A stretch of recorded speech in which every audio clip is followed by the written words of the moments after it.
Sounds good. Hello, YouTube. Hello, Facebook. We're going to start the program now.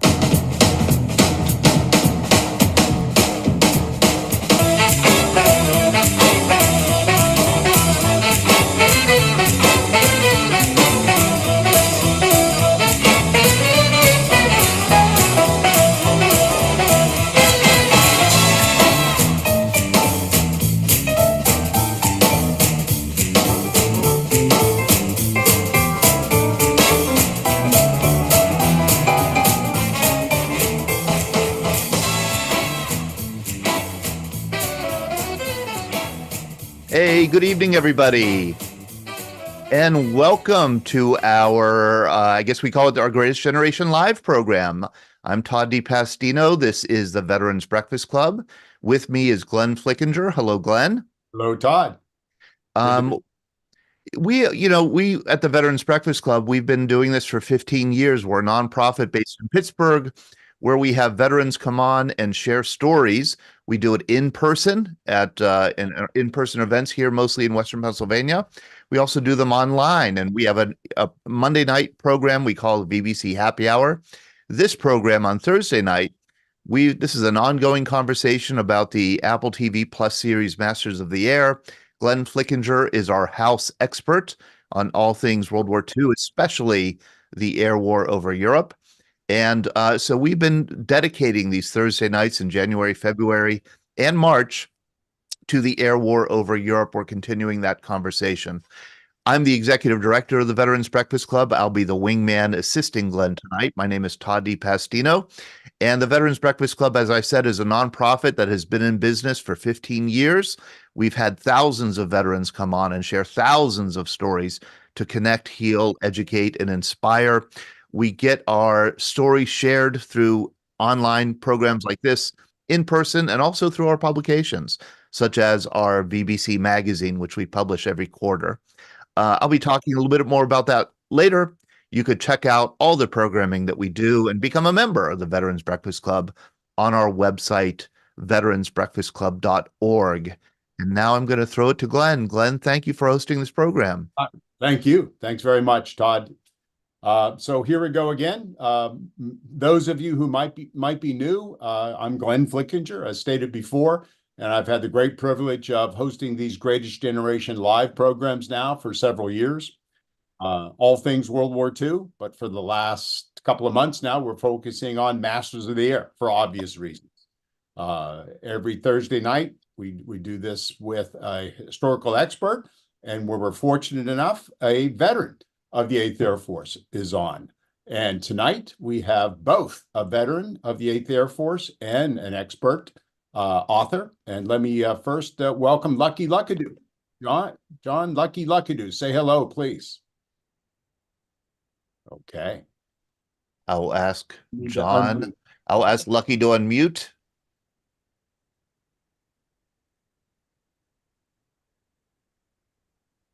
Okay. Can you There hear you me? go. Great. Thank you so much, Lucky, for being on again. This now makes several guest appearances. We're so fortunate that you're so generous with your time and knowledge. Thank you, glad. I'm glad to be here. I'm glad to be anywhere, but I'm glad to be here. Well, we're glad to have you here for sure, Lucky. I'm really happy that Lucky's on. I was emailing him a question or two and about this latest episode of Masters of the Air on Apple TV. And he said, why don't I just come on and express my thoughts? So I'm going to get to Lucky in a couple of minutes, but let me also introduce our expert tonight, and that's Steve Snyder. Steve, say hello. Hello there. Thanks for having me on, Glenn and Todd. It's a pleasure to be here. Especially honored to be here with Lucky. He's the expert, not me. Yeah, and he's kind of the superstar, Steve. I hate to say it. I mean, I know Lucky. I've been with seen his presentations, and Lucky is an absolute rock star. Well, Steve, you're entirely too generous. Oh no. Well, it's good to see you again. Good to see you. Absolutely. Our members might remember we had Steve on. Well, he's been on several times in the last few weeks as one of our sort of panel of contributors. But a couple of years ago, year and a half ago, I can't remember the exact date, Steve, we had Steve on, and we spent the whole time on his book, Shot Down, which is the story of his father, Howard Snyder, who was shot down in February of 1944. Is that right? To have that Correct. date, Steve? February 8th, 44. February 8th, 44. So just had the anniversary of that, obviously, just a couple weeks ago. When you were on Yes. that February 8th, you were on that night. Yeah. Right. Steve's book is excellent, highly recommend it. He's made a little documentary of that experience that we're going to show you a little bit later tonight. So we'll get to Steve maybe in 20 minutes or so, depending on the first part of the discussion. Okay. We didn't do a survey as we've done the previous 4 or 5 weeks, but the survey has shown that it's about 50-50 in terms of those of you who have seen the latest episode and those who have not. So we want to respect the point that we've been doing this program with the idea that you don't have to watch the Apple TV series to understand the program and to be a participant in the program. So let me just do a quick summary of the mission to Munster, which is the name of the last episode. Before I do that, I'd like to recognize my good friend from a lifetime friend, Sam Kearns from Lake Frederick History Club down near Winchester, Virginia. Can you unmute Sam for a moment, Todd? Sam, are you there? Yeah, I'm there. Yeah. Well, I just want to thank Sam in public, and there may be some of the members from Lake Frederick History Club. I was there last Monday, and I delivered a presentation on the history of the air war in Europe, focusing on Masters of the Air and the 8th Air Force. Sam thought there might be a dozen people there when I was on my way down. We ended up with 62. Yeah. And, you did a great job. They're still talking about it. And in fact, one of our members' father was in the Luftwaffe. He was, he might be on tonight, Hans. So we have a lot of people. This is a retirement village about an hour out of DC, and a lot of veterans and fathers who were like my father was in, and many of your fathers were in the war. So yeah, thanks for coming down, Glenn. Appreciate all that everyone does here, and we really look forward to tonight's presentation with Lucky. Okay. Well, a warm shout out to everybody there at Lake Frederick. It was really a fun couple of hours being there. And I just wanted to welcome anybody from that group that's on the program tonight. Okay, so let me just summarize very quickly the mission to Munster for those of you who did not see it. This is the famous, well-known mission to Munster by the 8th Air Force, with, of course, the 100th Bomber Group involved, along with several other bomber groups. Takes place on a Sunday, which is kind of key to one of the points of this discussion, October 10th. 274 heavy bombers set out, 236 got to the target, dropped their bombs. 30 B-17s were lost. 2 men were killed in action in the air, 18 wounded in action, and 306 missing in action. This was thought that it was going to be a relatively straightforward, simple mission. If you look at the map, Munster is just a little bit inside the German border. It was a relatively short mission in terms of hours flown, but it turned out to be a murderous mission, partly because the German Air Force, the Luftwaffe, and Hermann Göring had decided to make a stand. And the thought is, it's reflected in Don Miller's book, the thought is that this might be the first time the Luftwaffe is successful in turning back an 8th Air Force raid, which they were not successful, and they never were successful in turning back a raid. But there were hundreds of Luftwaffe fighters in the air as they reached Munster, and it was a carnage for those of you that have seen it. It was especially a carnage for the 100th Bomber Group. This is where it earns its moniker, the Bloody 100th, without a doubt. I'm not sure exactly when that term comes into play. Maybe Lucky can tell us a little bit later. But of the planes that are sent up by the 100th, and this is the 3rd day, 3 missions in a row. So all the bomber groups are somewhat depleted. The 100th is heavily depleted in terms of how many planes they can put in the air. I think it was 17 planes put in the air. Several had to turn back due to mechanical problems aboard it. But out of all of those planes, I believe 11 or 12 hit the target. Only one plane survives. One plane, and that's the now famous Rosie Rosenthal's plane that survives and comes back, and it had wounded in action on board. So the 100th Bomber Group is just decimated there. One of the errors, and I know Colin Heaton is on tonight. Colin, hello. One of the errors that's in the movie, and they do this to dramatize, I think, the point, which is fine, but I just want to point out that it was inaccurate. In the episode, as they cross the English Channel, there's chatter among the heavy bombers that, okay, the fighters' protection, the escort, is turning back just as they're about to reach the European coast. That really was not the way it happened. They had 216 P-47s escorting them that day, and they were able to escort them almost to the target. They were at the maximum of their range and had to turn back. And that's when the Luftwaffe then attacked in those heavy, heavy numbers, hundreds of numbers. Colin, any comment on that? Do we have that right?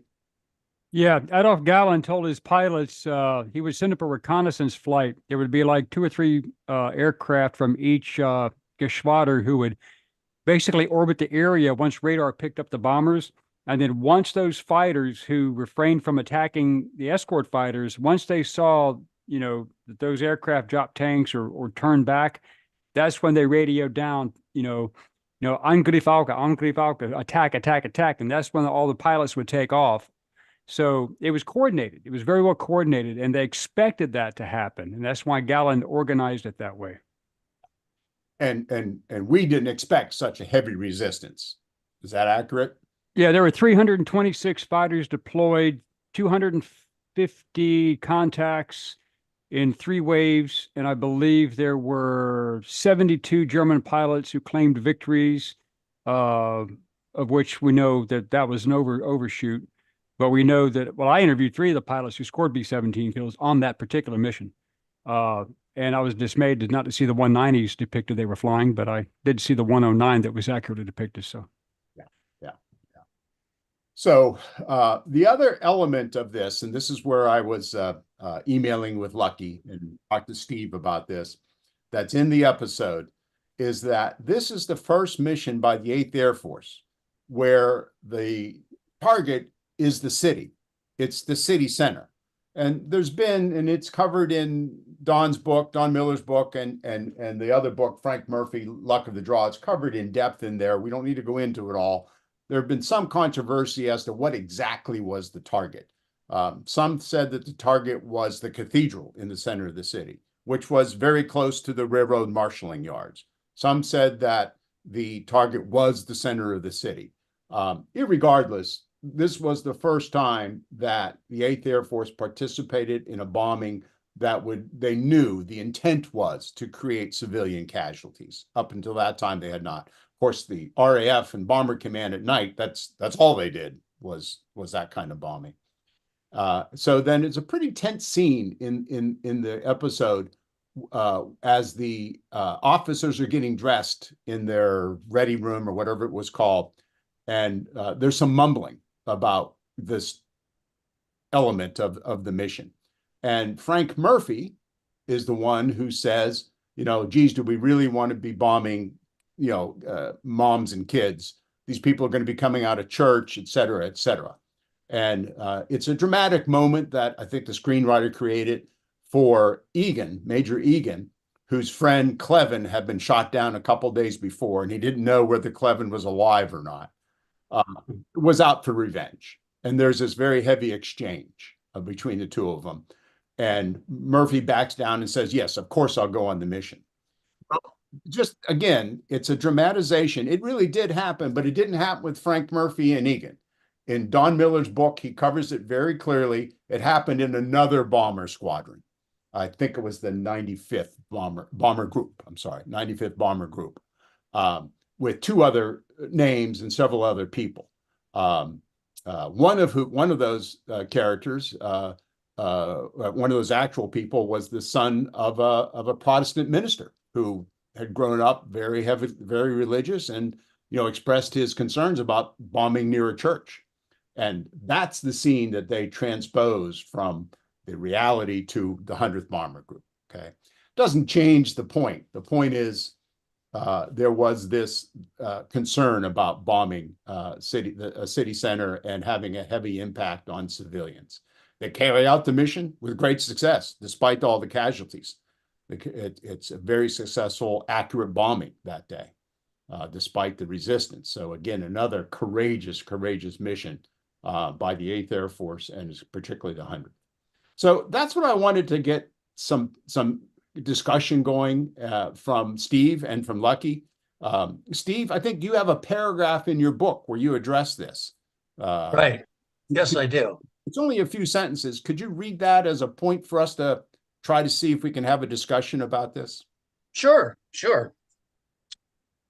Making things worse was the fact that the raid to Munster was the first time that the U.S. specifically went out to bomb civilians, targeting the front steps of the cathedral on a Sunday during Mass.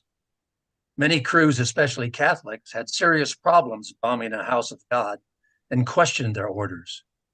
Although the British RAF bombed towns, doing so far for the U.S. was a shockingly different concept for many crew members. And we talked about this, if your father ever really had a discussion with you about this, or had you heard anything about this from other veterans that you've interviewed? My dad never really mentioned that to me, no.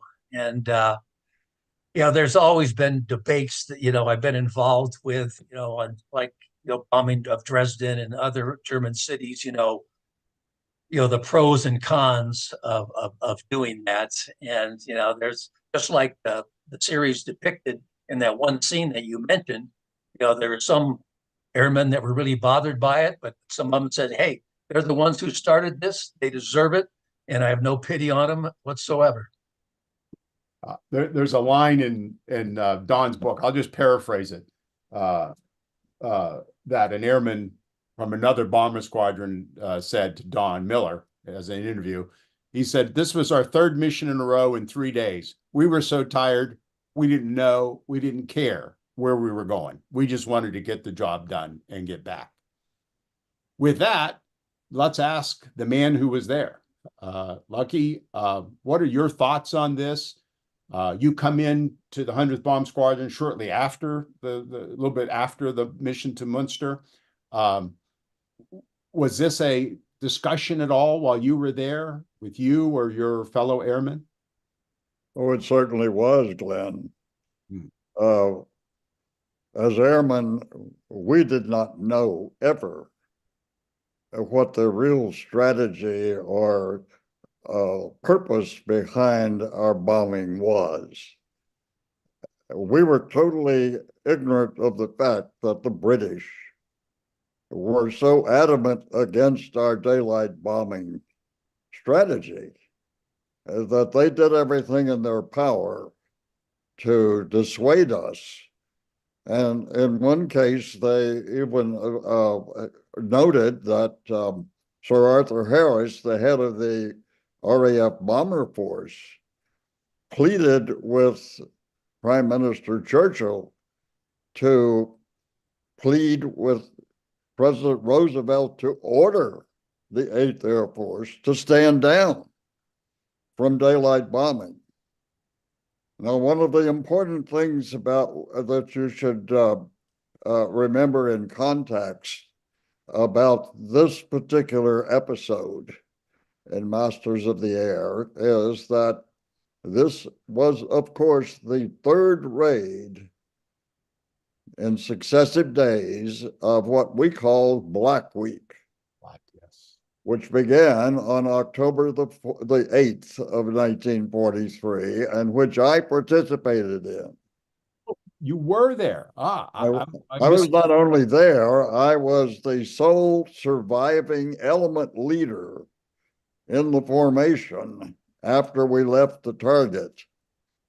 they had shot down 12 out of our 18 airplanes in a 100 bomb group on the bomb run. And I was the sole element leader. I was an instructor pilot. This was my first mission after my original crew had finished up their first and quickest tour of a combat mission, combat tour in the 8th Air Force. 89 days. That was Glenn Dye's crew, number 25. And I had flown 21 of those missions with them. So I still had 4 to fly. And they went back home and were rotated back to the States, but I remained with the group. And when I landed, because the operations officer of my squadron, the 351st Squadron, had been shot down directly in front of me, having been rammed by an FW-190 and exploding, I knew that he wasn't coming back. When I landed, the squadron commander came up to me and said, "Lucky, where in the world is Barker?" And I said, "Barker's not coming home. I saw them explode." And he said, "All right, then you are the new operations officer of this squadron." So at 21 years of age, a second lieutenant still, I became a ground duty officer in addition to flying combat missions. And I was flying as the command pilot with a brand new crew who was on their 3rd mission. And on the Bremen raid. And this was the first time in all of our experiences. I had 21 missions behind me at this stage. We had never seen the flak resistance that was thrown up at us on Bremen. It was so thick that somebody joked that they could load iron their wheels and taxi on it. But not only was this a rare occasion, because usually when we turned on the bomb run, the Luftwaffe would hold back and let the anti-aircraft fire damage us sufficiently to force us out of the formation. And then once we were by ourselves, they could pick us off at leisure. This didn't happen on October the 8th. The Luftwaffe flew through their own flak. We'd never seen that before. They were just as much in danger of being shot down by friendly fire as we were by enemy fire. But that was the kind of resistance that they threw up on Bremen. The next day we went to, our group flew to Marienburg, where we lost 9 out of the 18 airplanes. And the 3rd day, we were briefed to go to Munster, and this is the one that John Egan led in revenge for his buddy Buck Cleveland having been shot down on the mission I was on to Bremen. And it was the first time that in the briefing, they admitted that the target was civilian. They did point out that the target actually was the marshalling yards, but the cathedral was nearby, and that we were going to bomb at high noon, just as the parishioners would be leaving church, and that they were collateral damage. They were legitimate targets because they supported the Third Reich, and they were the workers for the rail yards and for the factories. And Egan was ecstatic about that aspect of that raid. I remember him jumping up in the briefing room and saying, "Yay!" we'll go get the bastards. And that was his attitude when he took off. Did you hear any negative comments in that briefing room or subsequently about this issue? I don't recall hearing the negative comments, but I know that there were negative feelings. And some of us had been, most of us had been brought up with the Judeo-Christian edict that, we lived by the 10 Commandments. The 6th was thou shalt not kill. Well, hell, in combat, you kill or be killed. That's the reality of war. And so, we each individual had our own demons, and we had to reconcile within our own consciousness not only our mortality, but also our morality. But those were things that we didn't have time to dwell on. If we did, we cracked up and we were useless. Yeah. But we were flying every damn day that we could fly.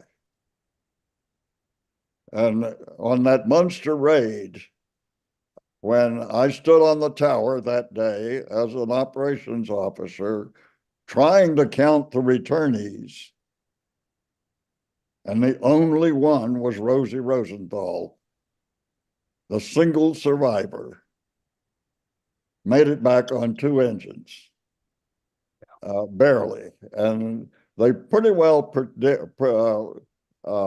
depict what his crew went through on that mission. Rosie was really one of our heroes because he not only flew 1 tour, but he flew over 2 tours. Yeah. He was a lawyer from New York, and he was Jewish, and he was there to fight. And when he got shot down, each time he came back, and even though he was not supposed to ever fly again in combat because there was a price on his head, he said, "Give me a crew and give me an airplane. I'm here to fight the war." And they did. Yeah. So he flew 52 missions, and in those days, that was just miraculous. Yeah. But now you see how they're going to depict him in the balance of the Apple TV shows. Yeah, exactly. Yeah.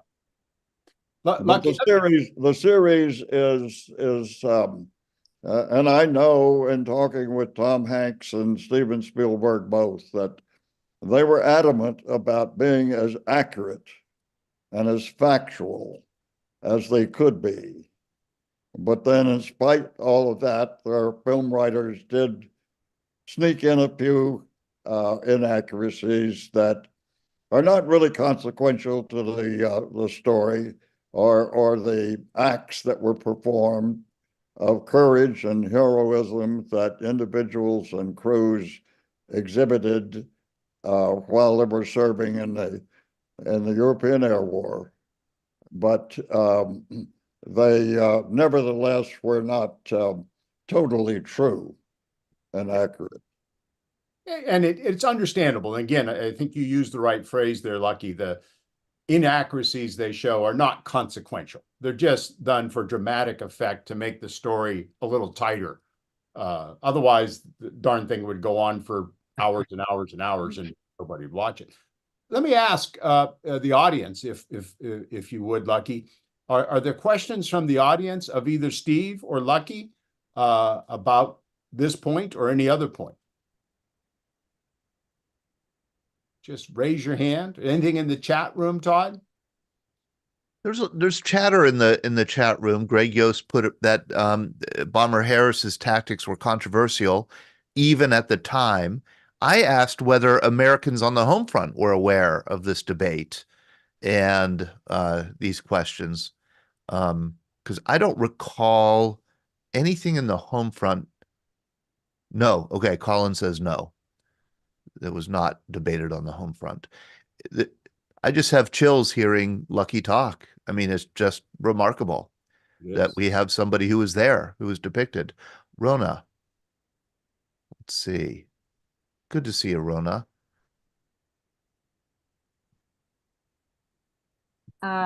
Thanks, Todd. I will say my father was a fighter pilot and a bomber escort out of North Africa during the war, and I was very fortunate. He lived to be 97, and I interviewed him, and I just, apropos the same comments, just a quick sentence.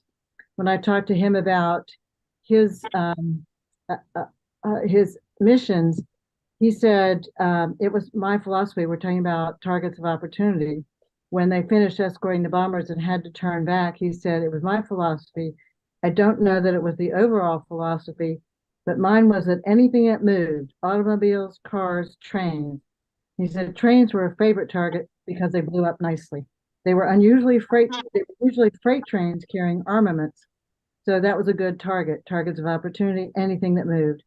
And he sort of jokingly, I mean, sort of macabre, said hospitals, orphanages, schools were targets of opportunity. Now he did retract and said, we joked about that, meaning the guys would talk about hitting orphanages or hospitals, but we didn't really. He said, if you saw a Red Cross, you respected that, did not attack. But same thing for the fighter pilots. Thank you, Rona. Yeah, I was hoping Joe Peterburs and Ed Cottrell would be on tonight, but both happen not to be on. They're both traveling because it would have been interesting to get their perspective as fighter pilots, which obviously a little different than being in the heavy bombers because they're up close to these targets versus 4 or 5 miles high. Is anybody else would like to offer a comment or? Yes, we have Jeff Chivers. Hello, Jeff. Although you look like Joe. No, it is Joe because my son gonna got on this system and put his name in instead of mine. I was going to say, do you have a twin who, good to see you, Joe. Good to see you. By the way, Lucky, thank you. I got to tell you, listening to you is absolutely, I don't know, it's just inspirational. It's wonderful. So thank you so much. And I got to tell you, when I watch Masters of the Air and having read some books also about it, and there are a number of people who are here this evening that have experienced combat and have experienced terrible situations. But I wanted to ask you, what is it? How did you and the others muster the courage each and every day to get back into those planes? I don't know how you did it. And if you can share that, what you remember about it, I sure would appreciate that. We don't either. To be absolutely frank with you, I don't know how the hell we did it. Yeah. I just know that our focus was so riveted on completing the job and doing what we were there to do. And we didn't have time to grieve. We had no funerals. We had no memorials for any of the crews that went down. We didn't have time to grieve. We just had to turn around and get back in that airplane the next day and go up. And if you dwelt on what your chances of coming home again and having supper and going to and crawling in clean sheets, you'd crack up. And some did. There were some who the strain and the mental turmoil that they went through or we went through daily and nightly, our nightmares were something that we had to contend with, was something that was pretty overpowering, or could be. But we all had our demons, we all had our talismans, we all had our superstitions as to what we could do to survive. But it was a matter of survival, and it was a matter of realizing that we were up against a formidable enemy that had to be vanquished. And so we just had a job we had to do, and we did it to the best of our ability. Thank you, Lucky. Thank you, Lucky. If you survived it, you were just damn lucky. Hey, it sounds like the title of a book to me, Lucky. Listen, Lucky, if I could ask you to just hold on here for a little bit, I'd like to turn to our guest, Steve Snyder, and the story of his father. I'm not sure how much you know about his father's experience of being shot down. I'm familiar with it. Okay. And I know some of our audience is, some are not. Steve, how would we like to start? Would you like me to start with this documentary that you put together? Yeah, that'd be fine. Okay. Okay. It does. I've watched it a couple times now. It's 12 minutes or so, and it just very nicely depicts, what happened to Steve's father, Howard. So And Glenn, remember to tick those little boxes at the bottom when you share screen. Okay. Share sound. Yep. Optimize video clip. That's it. Got it this time. Okay. Nope, that's not what I wanted to do.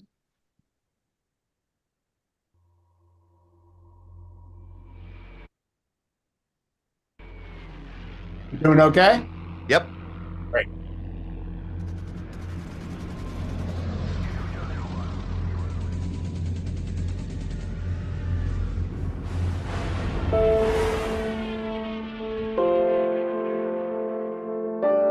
Like most World War II veterans, my dad didn't talk a lot about the war. Growing up, I knew the basics. I knew he was a B-17 pilot. His plane was named the Susan Ruth. He flew bombing missions over occupied Europe. And on February 8th of 1944, his plane was shot down.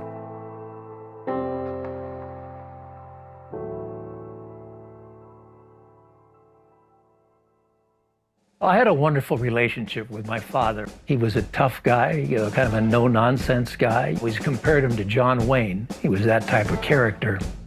My parents grew up in an area with tough times. They went through the Depression, and they were tough people as a result of that. World War II came along, and there was no other event in history that affected more people. When Japan bombed Pearl Harbor on December 7th, the country rallied. They believed in their cause, and they were willing to sacrifice all to achieve victory. Flying combat was incredibly dangerous. The average number of missions flown before being shot down was 6. For these guys to keep going up, on mission after mission, knowing that the next one could be their last, took a lot of bravery and a lot of guts. I got shot down on my 8th mission. I was up in the air and 2 funk wolves came in and just shot the heck out of us. They came in about 1 o'clock. They just made one pass and everything blew up. 2 of my men were killed in the plane. 2 evaded capture. I was one of them, and my tail gunner was the other one. And then 3 of them got down safely, but they were picked up by the Germans and they were interrogated, and then they were marched out into the woods and shot in the back of the head. 3 Belgian farmers saw the chute open, and they came running over, and they threw me a rope, pulled me up to the tree, and got me out of the tree. And one of them took me off into the woods and hid me. They were different personalities, of course. Some of them were brave, some of them were scared to death. The ones that were scared of hiding you, they'd move you pretty quick. The ones that weren't scared, you might stay there 6 weeks. They risked not only their lives, but the lives of their family and friends. If the German secret police, the Gestapo, found out about it, they'd be arrested, tortured, and either sent to a concentration camp or shot. And some of the people that helped my dad and his other members of the crew met that fate. Word came that the Allies had landed at Normandy on June 6th. So he knew they'd be coming up through France to liberate that area. His Belgian helpers accompanied him over the Belgian border into France and joined up with a unit of the French resistance called the Maquis. They would disrupt communications, sabotage railroad lines, attack convoys, assassinate German officers. And so he fought with them for a couple months. The very first hours of the 2nd of September 1944, few jeeps of the Reconnaissance Party of the 60th Infantry Regiment crossed the border, and there the Belgian population were waiting for the liberators. They were waiting that for 4 long years, and they saw the liberators coming in, and they were waving, they had flowers. It was very happy days for the whole people of Belgium. Word came that there were U.S. troops in a nearby village of Trélone, France. So he walked into the village, into the town square, up to an army major. My dad identified himself, and that ended his 7 months of missing in action.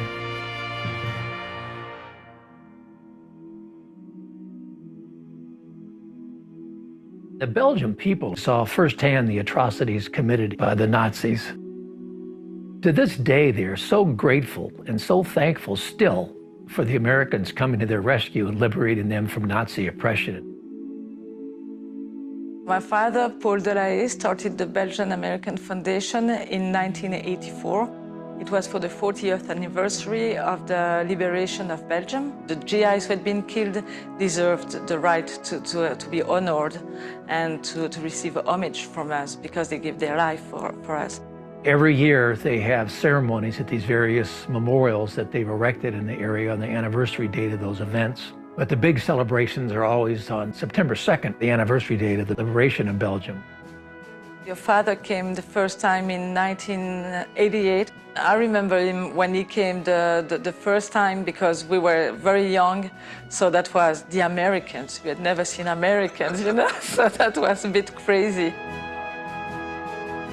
In 1994, I took my first trip to Belgium with my parents.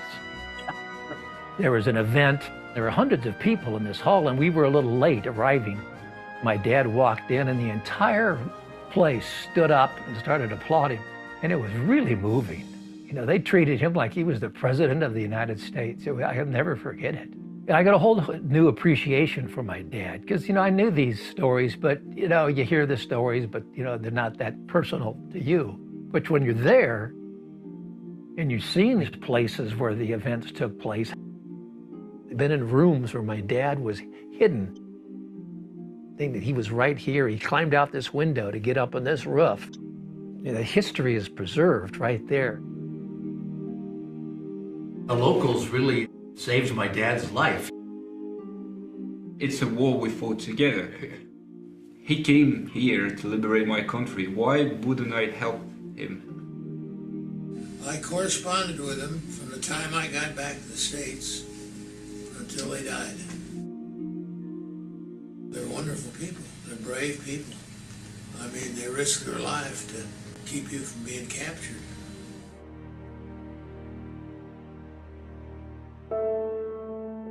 My parents had kept a lot of material from the war. There were 2 items that were really significant. One was a diary that my dad wrote while he was missing in action. And the other item were all the letters that my dad wrote to my mother during the war that she had kept. And sitting down one time, spending several hours reading these letters, and I just became fascinated with the story of my dad and his crew, and it became my passion. I just came to the conclusion that the story of my dad and his crew was so unique and so compelling that it needed to be told. People needed to hear about it, and so I decided to write a book. Shot Down focuses on one crew and what happened to each member of that crew. That it just makes for a fascinating story, one that hasn't been told. All that the U.S. military knew was that my dad's plane was shot down by 2 Focke-Wulf German fighters, and I just assumed that's all I'd ever know. One day, during my research, my wife Glenda said, "Why don't you try to find the German pilot that shot him down?" But like a good husband, I did what she told me to do, and I found Hans Berger. He's 95 years old now. He lives in Munich, Germany.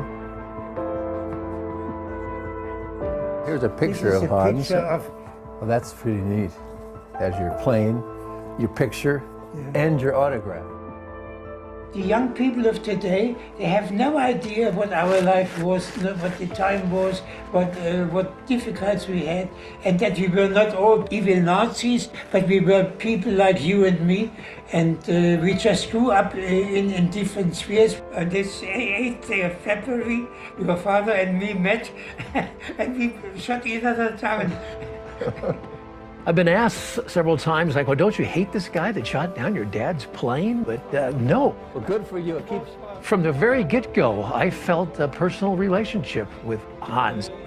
He was 20 years old. He was fighting for his country, just trying to do a job and trying to stay alive.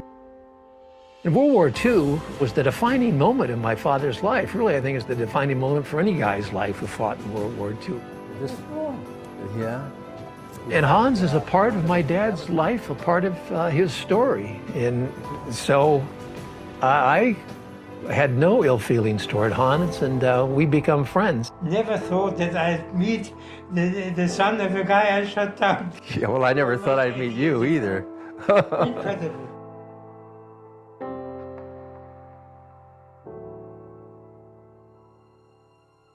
I know the facts, but more want to know the why or how he felt, because I never asked him about it until it was too late. You miss him?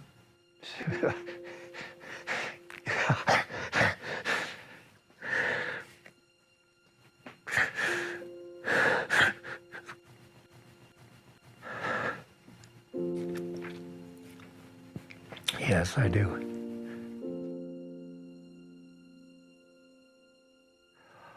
He was a great man. It's too bad that I didn't do all this while he was still living. We had a deep respect for the American troops who came and helped us. We know that if they didn't, the world wouldn't be the same today. I'm trying to do now the same with my kids. So I'd like them to learn about that, and first to learn respect towards the Americans who came and did it and sacrificed for us. I do think that we own them liberty. It's the less we can do. It's try to make sure they will never be forgotten. As World War II fades in the memory, people lose sight of what took place, what that generation fought for. Because, you know, the old expression, if you don't learn from history, you're going to repeat it. They say that for a reason. So it gives you appreciation for your freedom and maybe a better appreciation for the people that serve, and gives a better appreciation and value for your country. So that's really one of the reasons why I do what I do, is to try to keep the memory alive.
Wow. Are we back on, Todd? We are back on. What a beautiful little documentary, Steve, and what a tribute to your father and the whole World War II generation, really. Thank you. I'm going to start calling you Tom Hanks. Yeah. That's really well done, Steve. That's a beautiful piece to your father and the whole World War II generation, and to all the Luckadoos that were out there. That's really well done. Did we lose Steve? Oh, Steve. Steve, are you out there? Oh, all those accolades. What I happened? know. Maybe he wanted to go out on a high note. Yeah. Yeah, we lost Steve. Hopefully he'll pop back in here in a second. I have no idea there. Anybody have any comments on that? Any questions that they'd like to bring up? Certainly Steve is once he's back on, he's prepared to go a little deeper here and there. When I first read the book, I was, wow, this is the first time I heard of someone being shot down. Yes. Not captured, but then fighting with the French resistance. That's the part that really caught my attention. I'm sure there must have been a few others, but not too many. I know, Lucky, are you familiar with others who shot down and fought with the resistance? Not to this degree, no. This is one of the best depictions of what that was like. And of course, I never experienced it myself, thankfully, nor did I experience being captured and living in POW camp.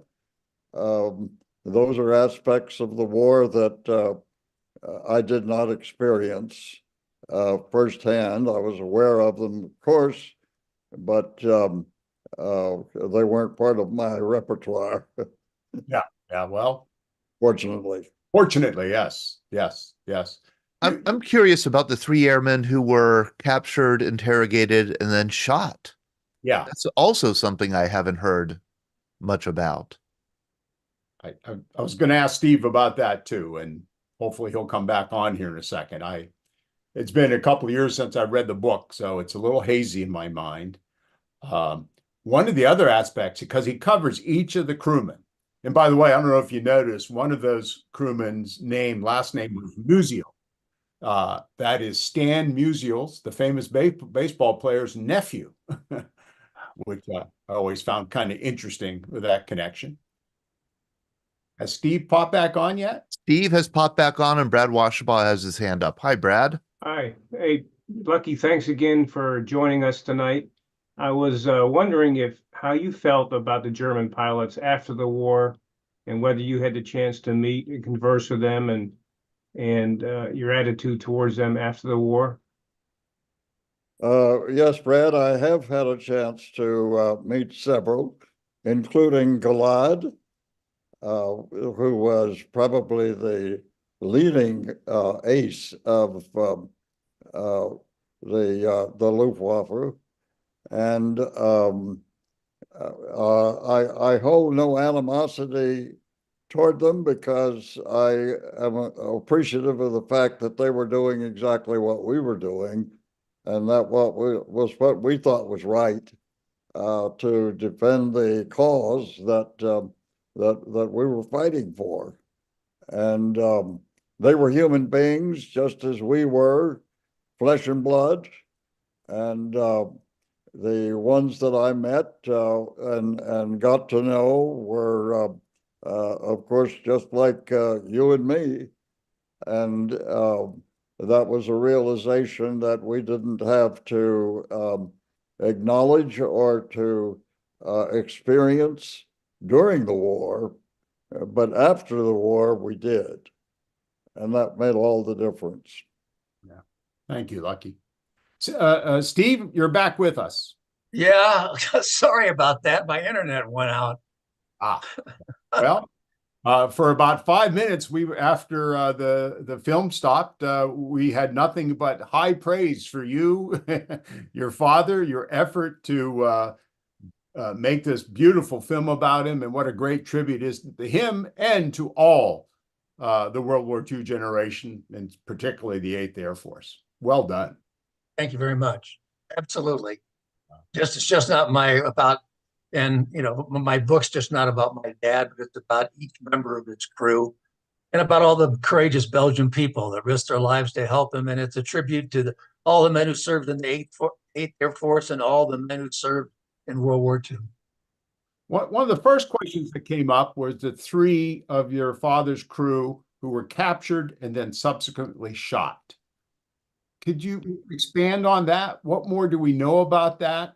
Was that common to be shot by the enemy after being captured?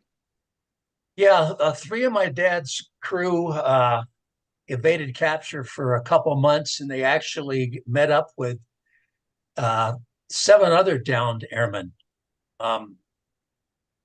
Five from the 306 B-17 Ration Passion, one from the 303rd Bomb Group, one from the 91st Bomb Group.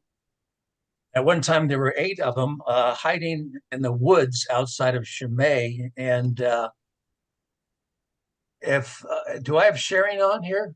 Here, let me make you a co-host so you could share. Okay.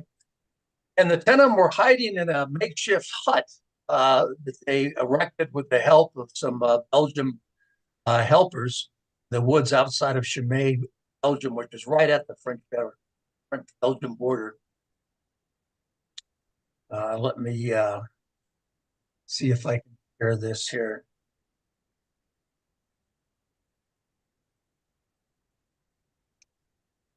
Oops. Can you see this? Not yet, no. Okay. I must be doing something wrong here. I thought I shared the screen. Okay, here we go. In a makeshift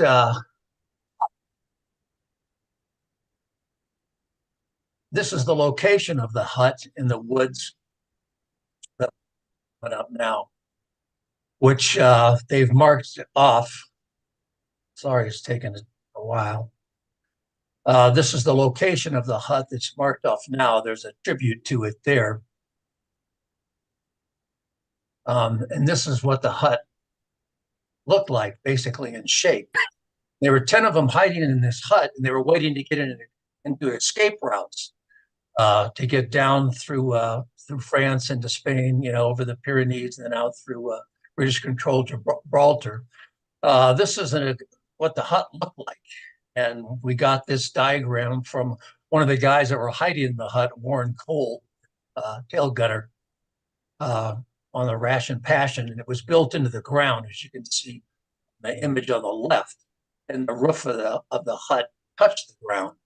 And then inside the hut on the right, they had a long bed where these guys could sleep, had a table in it, one entrance, and this is a latrine that they dug off to the side. And they were waiting in there trying to get out and just do escape routes. And actually Warren Cole, the guy that gave the information to this diagram, and Ivan Glaze, they got tired of hiding, and they headed out on their own, and they made it through the escape routes and got back to England. But the other 8 guys were waiting to get into escape routes. But before they could do that, Belgian collaborator told the Germans about it. On April 21st of 44, the hut was surrounded by hundreds of members of different German and Nazi military police and army police groups. And they captured the 8 airmen, and they took them into Chimay, into a schoolhouse, which is still there today. And they interrogated them. This is what the schoolhouse looks like. It hasn't changed at all in 80 years. And after they interrogated them, well, let me show you one thing here. Still inside that schoolhouse, there's writing, German writing in one of the classrooms. It says, today, the German soldier with his active participation will determine the fate of Europe. After they interrogated him, they took him back out in the woods, and they shot all 8 of them. There's a memorial there. Took him back out in the woods. It was near where the hut was. And they also arrested 2 young Belgian men who was helping them. They were sent to concentration camps, never to be heard from again. So it was a very tragic ending for those 3 of my dad's crew and 5 other U.S. airmen. Wow, powerful. And they did they had a war crimes commission investigate this. They arrested a number of Germans. Some of them escaped from after they were arrested. How that happened, I don't know. But in the bottom line, only one of them was actually went to trial and was convicted and was hung. So my dad and the tail gunner, which he mentioned, this is a memorial there in the location of where the 8 men were murdered.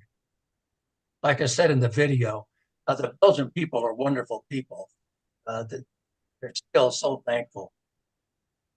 Then they have a memorial that they built nearby to honor the 8 men who were murdered and the 2 Belgian men that were sent to concentration.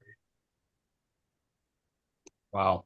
So my dad's crew, 2 of them were killed in the plane, and then the other 8 bailed out. My dad and the tail gunner evaded capture. Unlike my dad, that was moved from place to place to place, the tail gunner, Bill Schlenker, he spent the whole time with one family for 7 months. But he was just 18 years old. He was a young guy. My dad was an old guy. He was 28 years old. He was moved from place to place.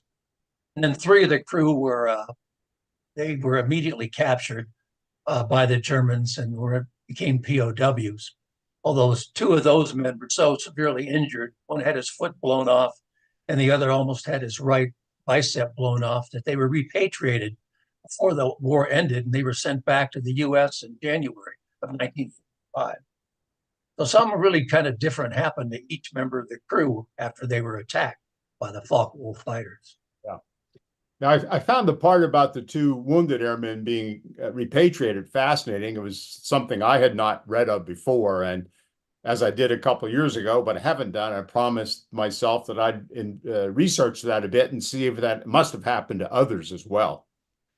Yes, I forget off the top of my head now, there was a big exchange of prisoners because Switzerland was the protecting power then, because they were neutral, and so they kind of brokered the deal where German military personnel, soldiers, were sent back to Germany, and then U.S. troops were sent back to the U.S. who were severely injured. Todd, it's 8 o'clock. Do we need to stop for a station break? Do we have other questions, or nope? Go ahead. Station break. Let me remind people that this is the Veterans Breakfast Club. We do this every week, twice a week. And sometimes it's about World War II, but other times it's about other subjects. We want to get every veteran who's ever served, every branch of service, every era, to share their story with us. Monday night, we just had a really unforgettable program with veterans who served in graves registration in Vietnam. And boy, that has stuck with, I think, all of us hearing those stories. On Monday night, February 26th, we're going to have this man, Ian Fritz, on. He spent his time in the Army as a linguist, speaking 2 different languages that are spoken in Afghanistan. He spent 600 hours listening to the Taliban while he was in Afghanistan, and he learned quite a bit. He's going to share his story with us on Monday night. I also want to acknowledge our wonderful sponsors who support this programming, both in person and online. One is Tobacco-Free Adagio Health. Tobacco-Free is dedicated to preventing and reducing tobacco use, educating people about tobacco hazards, and advocating for healthier places to live, work, and play. You can find out more about what they do at tobaccofree.adagiohealth.org. And you could also, if you're interested in helping somebody quit smoking, you could access their counseling line, 1-800-QUIT-NOW. That's 1-800-QUIT-NOW. UPMC for Life is another sponsor that sponsors our in-person events and also our podcasts and live streams like this one. UPMC for Life can help you make sense of Medicare. You can get the answers and information you need, such as how to choose a Medicare Advantage plan that's right for you. UPMC for Life has plans designed for veterans, by veterans, that could save you money and get you more benefits.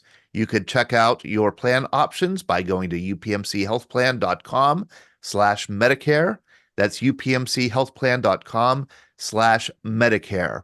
One of the things that we do is publish a magazine, a quarterly magazine, where we hear the stories that are shared on our programs, and we write them up in magazine form and publish them every quarter.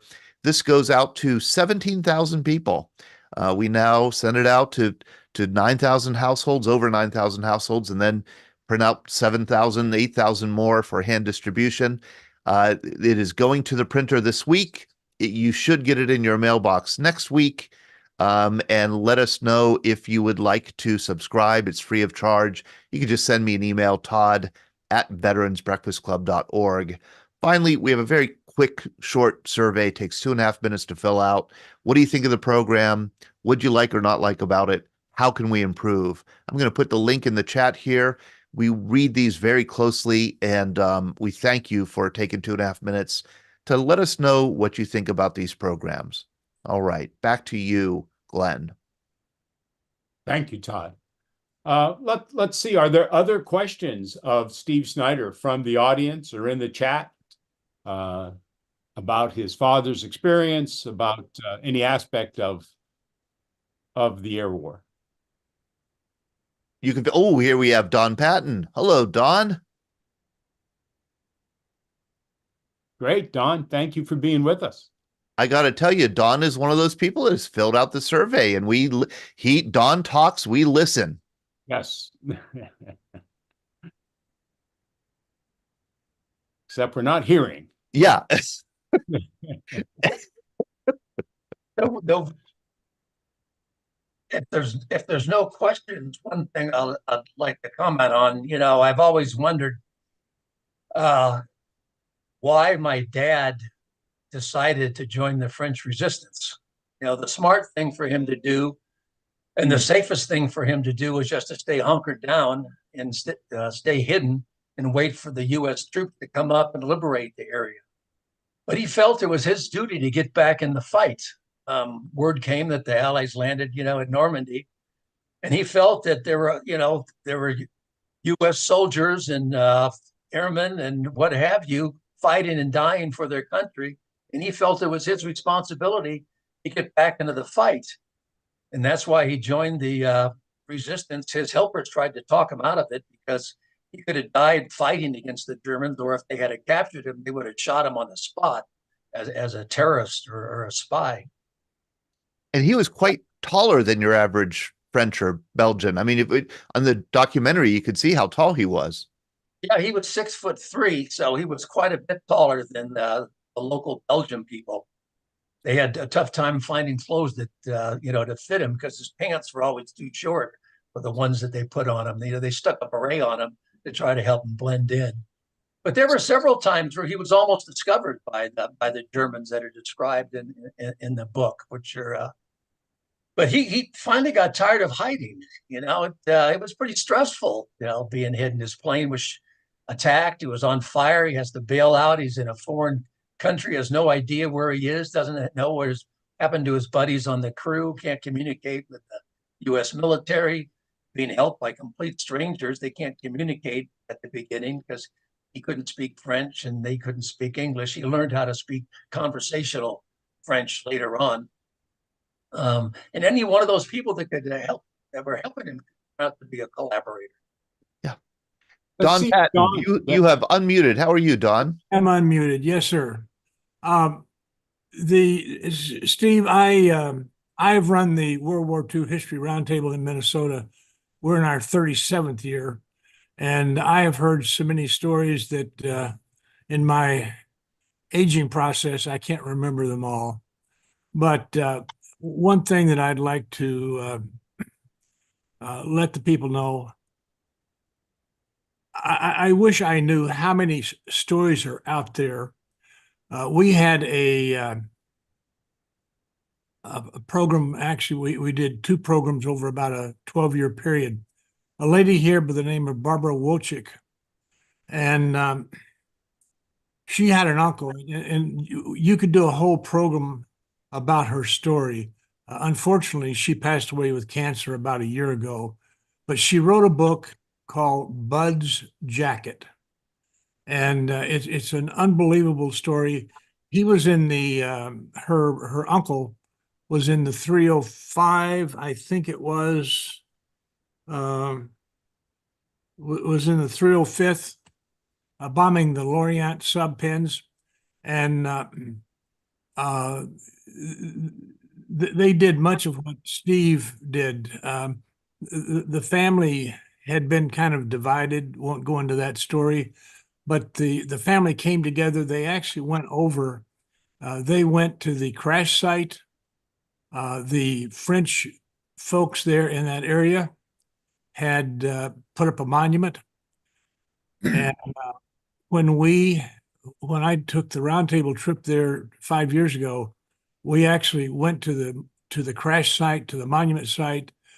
There must have been 40 French civilians that came out. They played the French national anthem, the U.S. national album. We had about 28, I think it was, in our tour. They arranged to have a rose for each of our American tourists, which they asked us to lay at this monument outside of Lorient. But what the family did, they mashed in, and there were actually two of the people that helped the survivors of the crash. And again, I don't remember. It was similar to Steve's. There were some that were killed in the crash, some that were survived, some were captured. But the thing that the French people did with them, and as I recall, the number was 56 safe sites to take them from this area near Lorient, France, down to the Pyrenees, across into Spain. And I highly recommend the book Bud's Jacket. If you go to our webpage. And Don, I'll interrupt you and just say I've put a link to Bud's Jacket here in the Zoom chat. If people want to order the book, it sounds like a totally fascinating story. Thank you very much, Don. I think we'll have, you better bring another suitcase when you come out to see us. We may have a suitcase of books for you to take back. Very good, Don. Yes, I'm headed out there next month to see you. Thank you, Don. Joe, I know that you had a question here, I think for Lucky and Steve. You put it in the chat. I did. How did you escape from a B-17? I completely agree. Yeah, I mean that in Masters of the Air, which I'm glad you guys talked about its authenticity, because it sure seems that way, and I'm really happy that it is. I don't understand. I know some of the guys, Rick Weber, I'll put him on the spot because he made a practice of jumping out of these silly things up in the air. I don't understand how in the world did so many of these guys make it out of those burning B-17s. They're at 25,000, 30,000 feet. The dang thing is burning, blowing up. You know, and I just, anybody who can, shed some light on that, I'd sure appreciate it, because I don't know how they did it. Well, it was either jump out of the plane or be killed in it. When your life is on the line, you find a way to do it. Unfortunately, many of them did not make it out of the plane because of the centrifugal forces that are built up, or they were wounded and couldn't make it out. Here's a question along the same lines, Joe, of Steve or Lucky. If Lucky is still there, I'm not sure. I don't see him. I've heard a couple of podcasts that said that the 8th Air Force Airmen were not trained in parachute jumping. That when they had to jump out, that was the first time they ever jumped out of an airplane with the parachute. Steve, can you cooperate with that? That is correct. Yeah. I'm looking. They had amazing. They had classroom, training where they said, well, this is what you do, but they never actually did it until they had to do it when they were on a mission. Yeah. And another thing about it is that because it's so cramped in a P-17, they didn't wear their parachutes. I mean, they had to have their wits about them to begin with to find their parachute and clip it on hooks on the back of the parachute harness before they could even bail out. Yeah, yeah. It's amazing. When I heard that point, in fact, it was made by Don Miller in a podcast. It just blew my mind that That wouldn't have been part of training. I'm looking at a guy right now, Rick Weber, who is trained in parachuting. And I bet you can't imagine what it must be like. I mean, it's hard, I think, to parachute out of a perfectly good plane, but one that's going down and on fire and you've never done it before, Rick. I don't know how people do that. Well, I have a comment for Joe. I actually have 3 comments. To answer your question, first of all, when you're talking about World War II, guys, you're talking about the greatest generation. Amen. You're talking about pilots. Steve Dad's was a minor exception because he was 28. Lucky hit, he said he hit the 21. He was the 21-year-old pilot, and he was also a director of flights. And so that was the reason young people don't fear. And the other factor is officers were well trained, and they never showed that they were worried or nervous. You can't do that with other guys. I have stopped watching Masters of the Air because every time I watch it, I see so many planes go down, and it just tears me up. Yeah. When you're talking a crew of 10, obviously I'm a ground pounder. You lose guys, but you're losing 1 here, 2 there, 3 there. You're not losing crews. And when I heard and saw some of these planes go down, the numbers are just staggering, just absolutely staggering. And you say, now, not everyone is killed, but still captured, wounded. Those numbers are horrific. And I applaud these guys because they did it every day. Every day they could fly, they went up because 1, they were trained. 2, they were young and they didn't think they'd be next. And that's the secret to young people. Joe asked Lucky how he did it. And he said, I don't know how I did it because I guarantee he wouldn't be doing it now at his age, or anyone that's our age can't do these things. Rick, if I could mention last week's program with Robert Mattson and the Jimmy Stewart story. Jimmy Stewart was in his mid-30s when he was flying these bomber missions as a squadron commander. And he had, one reason he did have problems, according to Robert Mattson, was his age. He's 35 and these other kids are 21 and 22. The stamina and that mental or emotional state has got to be different for a mid-30-year-old. We're not hearing Rick. Oh, that's because I muted him. So I took a picture. We took pictures at your presentation in January for Ed's birthday. And I have a picture of, you had him up on the screen, of Jimmy Stewart at age, I believe, it was 1941. 42. And then 42. And then 3 or 4 years later, it was just incredible, the difference, how much he aged. Yeah. I've showed it to people and they go, wow. Yeah. And so I believe that because you're young, you're invincible. Yeah. So I thank you, Joe. I hope that answers your question. But yeah, jumping out of an airplane is not that difficult, especially if it's on fire. I guarantee you're going to get out. But I always, people say, how many jumps did I have? I said, I only had 1 jump. I had a lot of throws and pushes, but but yeah, everybody has their own thing. And I have so much respect for pilots. And also, I know this is another generation, but World War II, bomber pilots, bombers, particularly fighter pilots in Vietnam,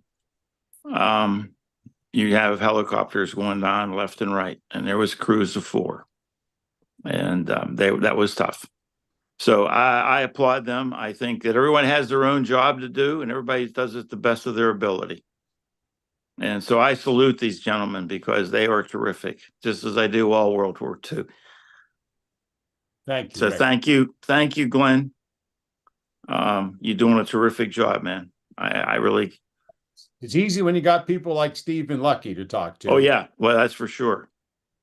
And Steve, Colin is great too. And Colin's Yeah. going to be featured next week. Steve, I have a question. If there's no other questions to pose, real quick one. Was your father was already married at this point in time?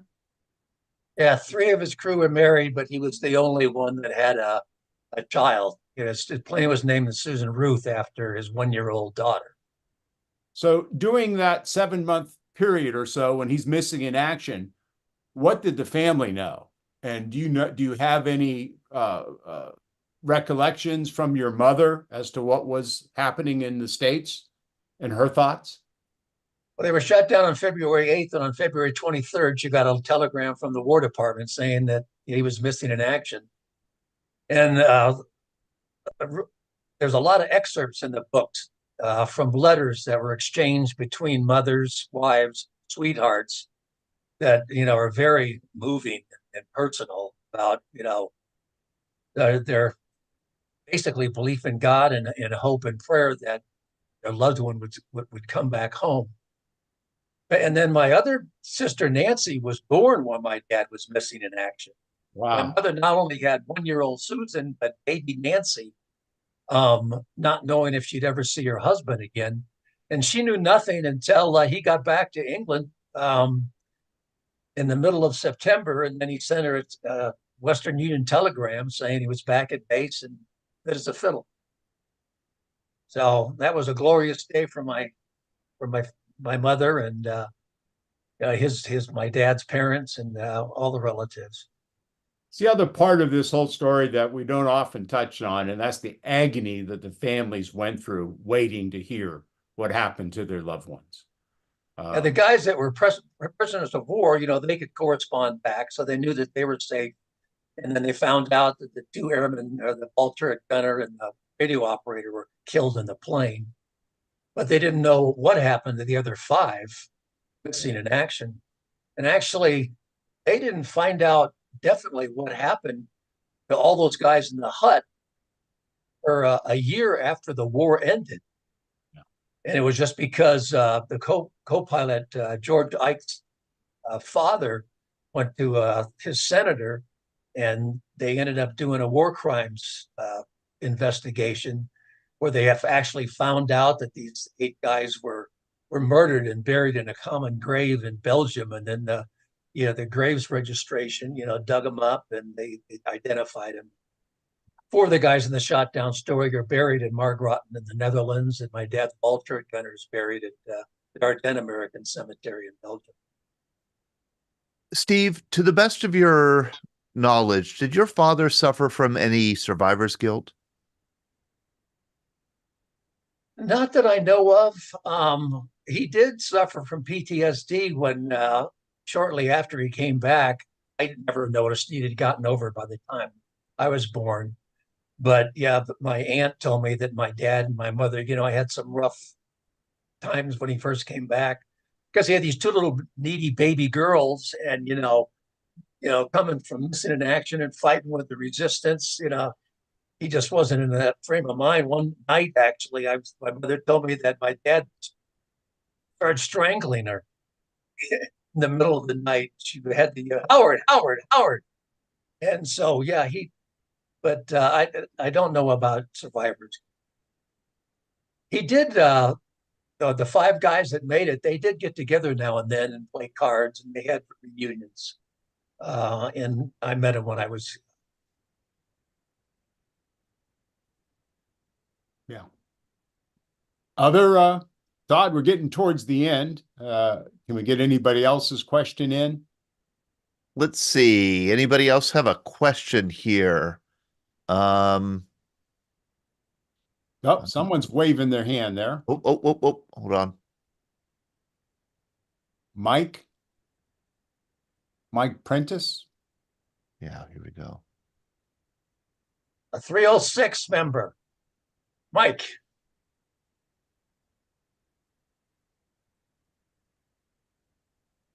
Great.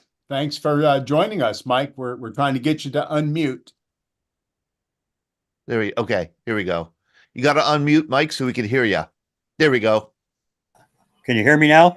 Yep. Okay. Yes, my dad was a navigator in the 306, along with Steve's dad, and we also have Sue Moyer, I think, in the group tonight, and her dad was a gunner in the 306. So we're well, we're covered tonight. There's lots of stories I could tell. The last one, I guess you guys were talking about parachuting and the training, and I asked my dad about that. He lived to be 93, died in 2012. He said they told us how to put the chute on, where the ripcord was. You jump, you count to 10, and that's it. That was the training they got.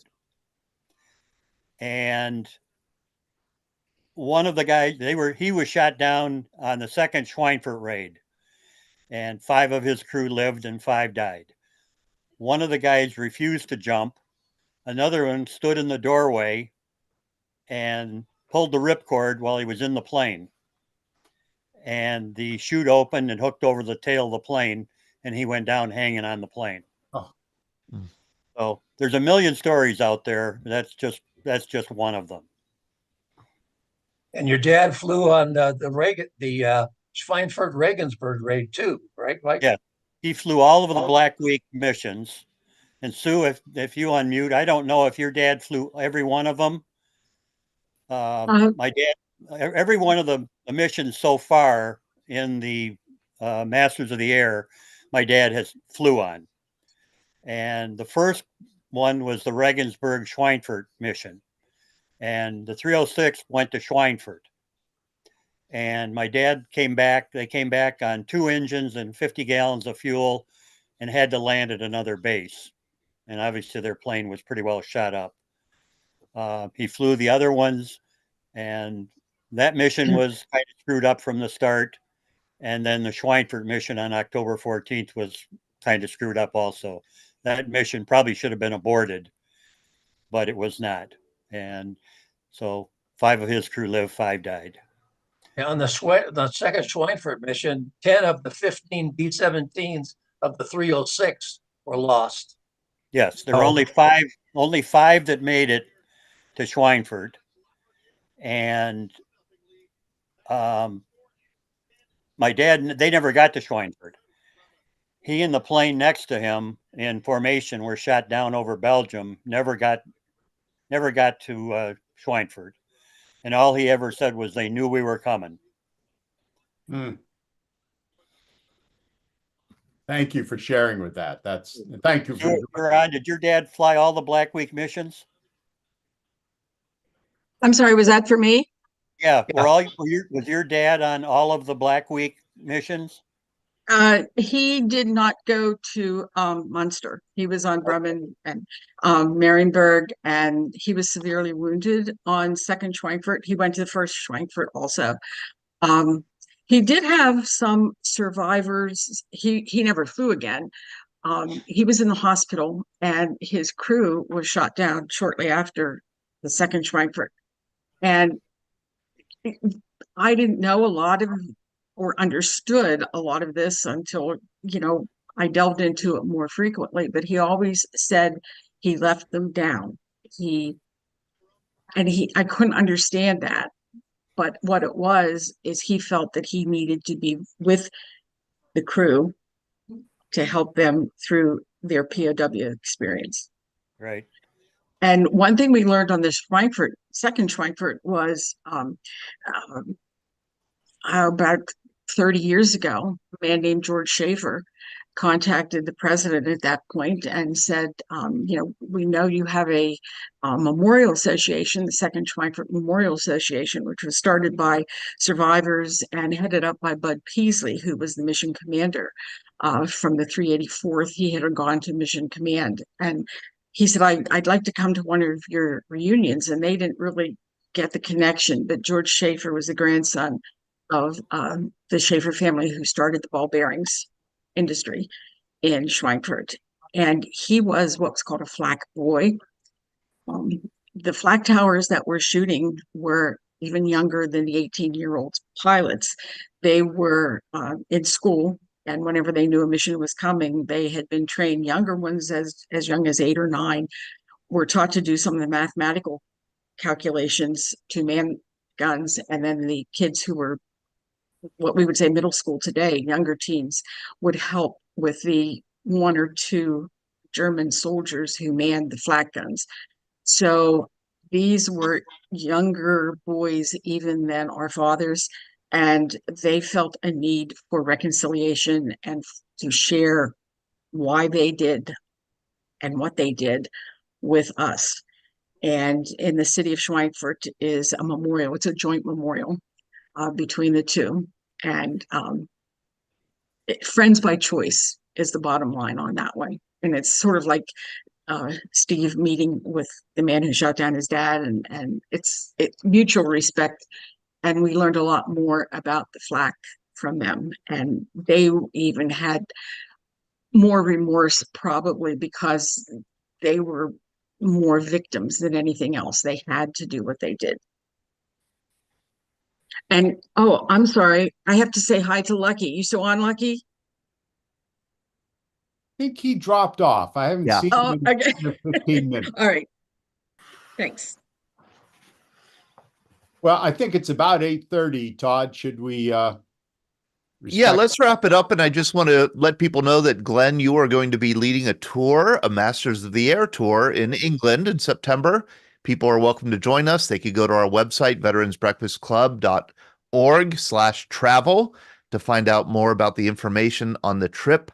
It looks like a wonderful trip. We'll be talking more about it in the coming weeks. So thank you, Glenn. Thank you, Steve Snyder, so much. Thank you to Colin and Lucky Luckadoo. Thanks to all of you for being part of this wonderful conversation. I look forward to continuing it next week. And next week will be Colin Heaton and Marilyn Walton. Marilyn is, I think, one of the preeminent experts on the POW experience. And that's Colin, right. So far, I haven't found anything that you're not an expert on relative to the air war. So we welcome your always be with us. We appreciate that. Thank you, Colin. Thank you. All right. Take care, everybody. Good night, and hope to see you next week. Thanks Have a to good all. week.